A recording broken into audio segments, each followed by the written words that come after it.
Hi, I'm astrologer Matthew Curry. A lot of people are into astrology, but they've never actually had a reading or seen the real practical benefits you can get from a reading. There's also a lot of people who are into astrology, but don't really understand how it is that you put the birth chart and the transits together to give a reading. I've made this video for both sets of people.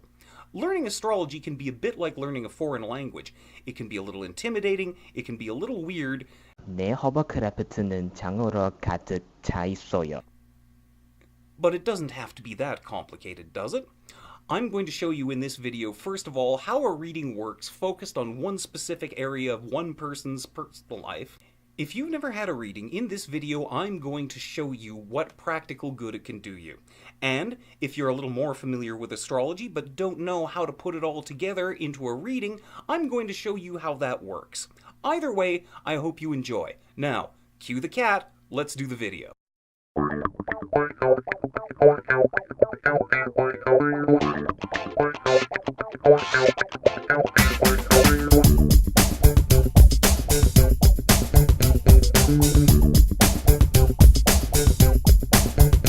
I received an email from someone. I'm going to call her Jane, but that's not a real name. I don't think Jane is anyone's real name anymore, is it? Anyway, Jane wrote me just brief details about the state of her love life.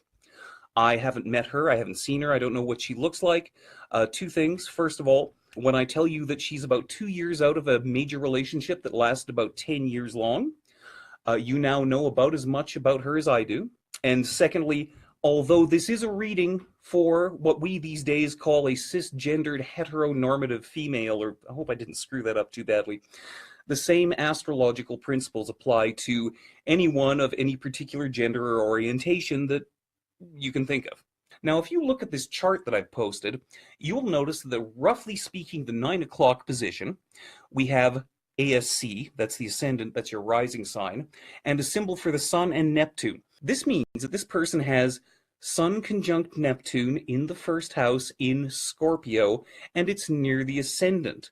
The reason this is important when it comes to your love life is that there's kind of 4 main points that we have to look at when it comes to your love life, how people relate to you, the people that you find who you get into a relationship, that sort of thing. 1, 2, 3, 4, that's like 5 points. First of all, there is the ascendant, that thing off at the 9 o'clock position. That's your rising sign. Now that determines a lot of things like what you look like, how you come across to people, that sort of thing. In medical terms, your ascendant is what's called presenting conditions. When the doctor first sees you, this is what they see. Now there is a point in your birth chart immediately opposite that called the descendant. Now the descendant is interesting because if the ascendant is how you come across to people, then the descendant, think of it as kind of the most important point in your birth chart where you form relationships with others. If the ascendant is where your personality outputs, then the descendant is where other people input. And the descendant is the point in your birth chart that is most closely related to committed relationships, or traditionally as we call it, marriage. That also relates to like long-term friendships and that sort of thing. Now, when it comes to love and romance, there are a certain number of things we have to look at in the birth chart. First of all, there is the planet that rules the descendant. In this case, since Jane's descendant is in Taurus, the ruler is Venus. Venus in and of itself has a natural association with love and relationships. So right there, we can imagine that relationships are going to be a major issue in her life. There's also romance, though. Theoretically, along the way before you get into the committed relationship, there should be some relationship or dating or romance or something like that. Now, that's the 5th house. In this case, Jane has Pisces in the 5th house. Pisces is ruled by Neptune. And here's what's really interesting about Jane's chart, is if you look at Neptune, it's the trident-shaped thing over in the 1st house. Neptune is very strongly placed in her chart. It's conjunct the sun, it's getting a sextile from Uranus and Pluto, it's getting a trine from Saturn. So in a lot of ways, Jane has a very strong Neptune. And all else being equal, this would tend to make her, for lack of a better way of putting it, good at romance. One thing that's interesting to note, though, is that she also has Saturn in the 5th house.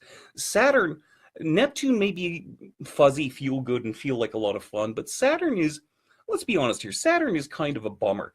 It tends to represent the structures and limitations and the things that you struggle against in life. That may not be an entirely fair characterization, but that's certainly what it feels like. And Jane, like any other decent human being worth their salt, is a fairly complex person. So what we have here is a fifth house that is ruled by a very strongly placed planet in her birth chart, but there's Saturn in the middle of it. That can make for some interesting results. This could be, for example, this could be someone who is really good at dating, really fun to hang out with, but Saturn at the same time, since it represents limitations, she might have a hard time finding a date.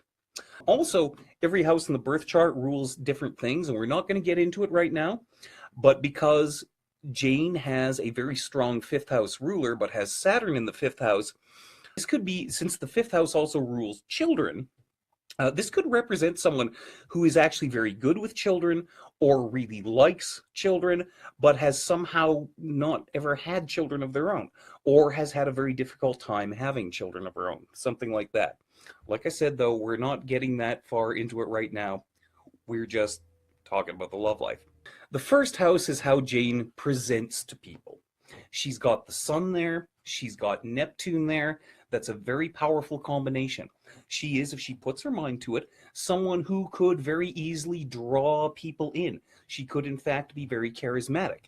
I don't know if she thinks about herself that way or not, but it is certainly the sort of thing that, I'll put it to you this way. If Jane decided to get out there and work it, she could probably work it to pretty good effect. The interesting thing, though, here is that, again, when we're talking about the ascendant, we also have to look at the descendant. Now, what's interesting about that is that if you look at the chart, you'll notice that her moon, one of the most important placements in your birth chart, her moon is right on the ascendant, and it is very strongly placed in Taurus, because Taurus is the sign that the moon is exalted in. Now, this makes for an interesting combination, because what we have here is potentially a very charismatic person who is also very focused on relationships, very good at maintaining a committed relationship. This sounds like someone that you would want to hook up one of your single buddies with. But the problem for Jane is that she is just coming out of, she's about a year and a half, 2 years out of a relationship that lasted 10 years, but without going into too much detail, the relationship was not beneficial to her. It kind of took a lot out of her and didn't put much back in. And the interesting thing about this is often, time and again, in charts, I'll see someone where they've got a very strongly developed seventh house, where they are very good at relationships. But unfortunately, what happens is that they tend to get into relationships with people who suck at relationships. I don't know why that is. It's kind of like, if you think about it, if you wanted to live with someone and you're terrible at cooking, but the other person is great at cooking, this sounds like a win-win for both people. And I can certainly see that. But when it comes to actually making a real relationship work, there's an obvious winner and an obvious loser here. And apparently Jane is coming out of a situation where she was the obvious not winner from all this.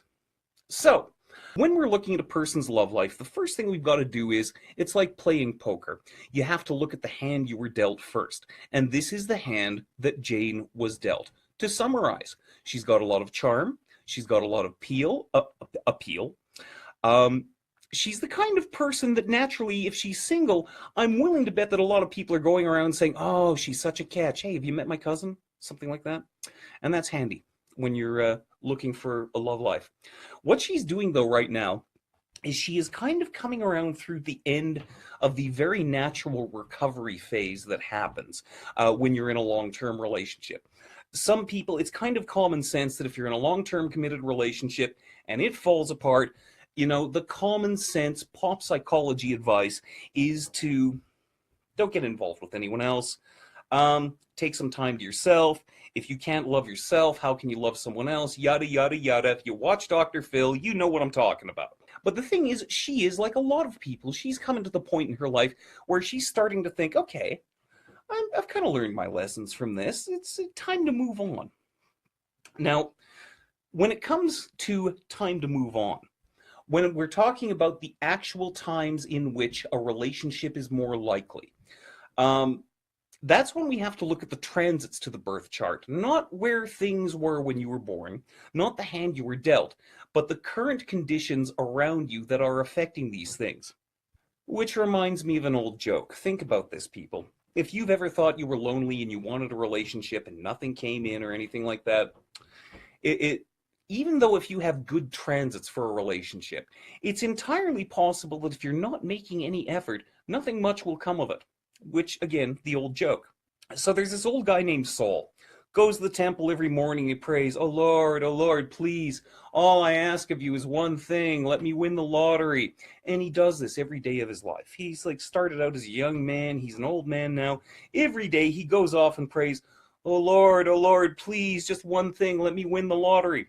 Finally, one day, Saul's walking home from the temple. The clouds part.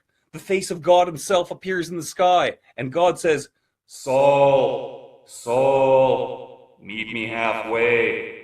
Buy a ticket. The transits for getting your love life going are a little like that, in that they provide the opportunity for it. But if you're not open to it and you're not willing to make the effort, it's not like UPS is going to deliver your Prince Charming right to your door unexpectedly. Now, as it turns out, with the help of the transits, you can sometimes find real, honest-to-God, true love when you didn't expect to. And isn't that awesome when that happens? But you still have to be open and receptive to the idea to a certain extent. So what I'm going to do here is that I'm going to look at the transits that Jane is going to be having for the next couple of years. And I will tell her, when's basically prime time for that sort of thing. Because you may have noticed that, if you think you're looking good and, you got the new outfit and everything and you're going to go out to the bar and find someone awesome, if you go on the wrong night, you're not going to find anyone awesome. And in that way, the transits are kind of like a weather report. Don't hold the company picnic when it's going to rain next Tuesday.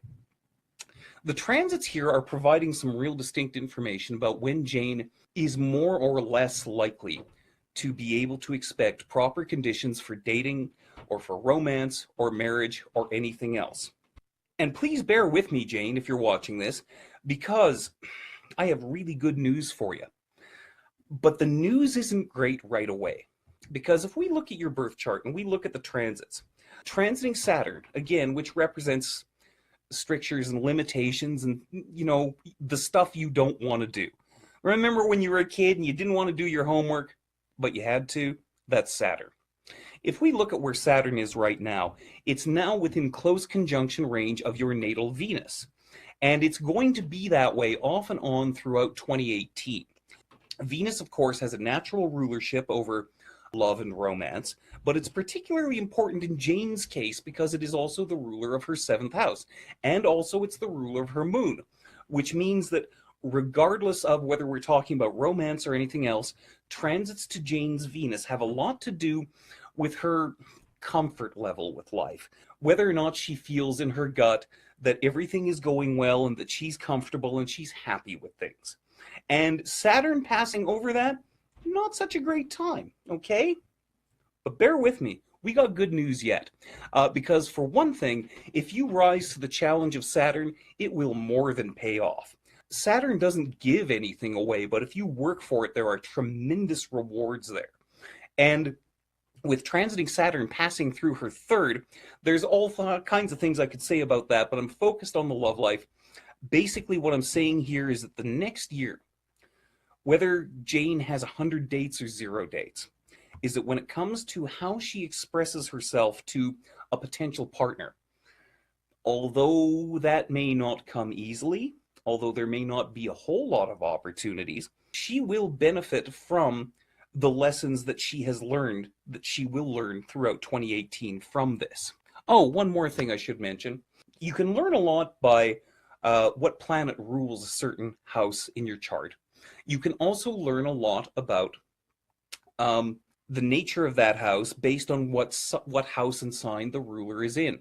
Now, for example, with Jane, the ruler of her 7th house, committed relationships, is Venus. It is in her 3rd house, which rules how your mind works, and it rules communication.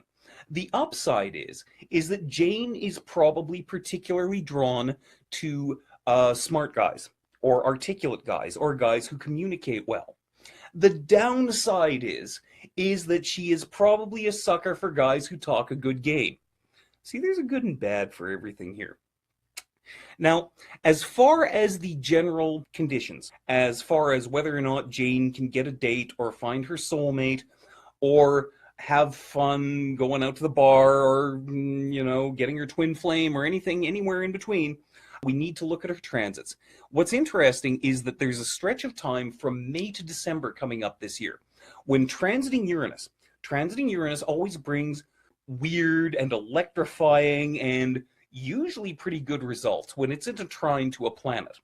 Transiting Uranus is going to be entering Taurus for a time, and then it's going to be retrograding back. So between May and September this year, transiting Uranus is going to be in Taurus. Remember, Taurus is her seventh house. Transiting Uranus is going to be trine her Venus, the ruler of her seventh house. And if you think about it this way, Jane has gone through a decade-long bad relationship. She's spent a couple of years now basically on the bench recovering from it. The conditions between May and September are going to bring circumstances where she is going to be able to find people in new and unusual places. She will have new and unusual attractions. And overall, it's going to be a good time for dating or finding potential partners. This doesn't necessarily mean that, like I said, UPS is dropping off Prince Charming next August or something like that. But all else being equal, Jane will probably notice that there's going to be a great improvement in her dating odds coming up this year between May and September. And that's got to be good news. Now, there are all kinds of times here in between that and the big finale. And oh, Jane, I hope you're watching this because, boy, does this have a kicker for an ending for you. Seriously. Some great transits coming up here, but let's cover what's happening first. Now, generally speaking, overall, you will find that there are certain periods of time in the next 2 years when dating and romance are going to be particularly favorable for you. First of all, we are talking about September, October, November this year, when you have a number of transits happening that will be affecting your Neptune in your fifth house, which is romance, but with a caution. That is also when Saturn is taking its last swing at your Venus. So you may find that towards the fall this year that there are opportunities for dating, there are opportunities for getting out and having a good time, but as far as finding someone that you can commit to or want to commit to, might be tough sledding. Okay? I don't want to say that there won't be anyone in the picture at that time, and I don't want to say that anyone who is in the picture is going to not work out. But I will tell you that the circumstances as far as getting an actual commitment and making it work, not so good, okay? After that, though, the conditions improve significantly, particularly in the spring of 2019, when Uranus once again enters Taurus and is trine your Venus, and it completes that particular transit. Now, before I get to the big finale here, I want to be real clear about this. Just because I'm not seeing any transits for Prince Charming or committed relationships or that sort of thing, just because I'm not seeing anything in the next year or so, and I'm getting to that, that doesn't mean that you're not going to be dating. That doesn't mean you've lost any of your appeal. It doesn't mean that things aren't going to work out for you. It's just that you are going to notice, if you hadn't before, you are really going to be noticing here throughout most of the next 12 months that there is a big difference between being attracted to someone and having a good time with them and making it work out in the long run. Like I said, though, plenty of opportunities for getting out, dating, having fun. No, I'm not worried about that. Here's the punchline, though, and this is really exciting when you see something like this coming together with someone's transits. I am looking at the tail end of 2019, and that's a really interesting time because, first of all, right towards the tail end of 2019, we have, first of all, an eclipse that is going to be within 1 degree of your Venus, okay? Now, since Venus is the ruler of your seventh house, and eclipses bring in unusual circumstances, if you had written to me and told me, oh, I've been married to the same guy for the last 25 years and it's been totally awesome and everything's just great, I would be saying, uh-uh, uh-uh. Eclipses bring in unusual circumstances. Maybe this is the time when your marriage is going to get really challenged. But in your case, since you have already gone through all the trials and tribulations of a major relationship that didn't work out for you and frankly kind of sucked, unusual circumstances is a really good sign. Okay? Now get this. The punchline of all this is that the tail end of December 2019, not only is there this eclipse happening right smack close to your Venus, that's also when transiting Jupiter is going to be entering Capricorn and passing over your Venus. Jupiter tends to bring good luck and good fortune, and Jupiter, by the way, is also the natural ruler of marriage and committed relationships. So, Jane, no matter what's going on out there, here's my advice. In the next year, go out and have fun. Don't count on anything too big happening. Or if it turns out you do meet someone really, truly wonderful, don't bank on things happening right away and don't count on a committed relationship happening within a week and everything just staying awesome no matter what. But I'm telling you, by the tail end of 2019, early 2020, when, by the way, there is also going to be a Saturn-Pluto conjunction trine your Uranus and Pluto, which means there's all kinds of other revolutionary stuff going on in your life. It's Prince Charming time. Prince Charming time. Prince Charming time. Oh yeah. Oh yeah. Go Prince Charming. That was kind of juvenile, I know. I don't usually do that during the course of a reading, but these are some very exciting transits, Jane. Trust me. So, for those of you who haven't had a reading before, this was just a small example of what happens when you get a reading. And by the way, I only focused on the love life because over the course of a reading, we can cover pretty much anything. You'd be amazed the kind of stuff we cover. Health, work, money, career, love life, children, pets, why not?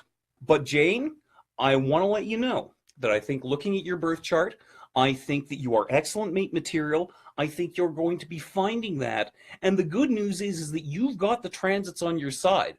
So just remember that. If while you're going through transiting Saturn, passing over your Venus now and until the fall, and you're thinking, oh, I'm just never going to be in a major relationship again. You can avoid it if you want. You can probably avoid it if you want.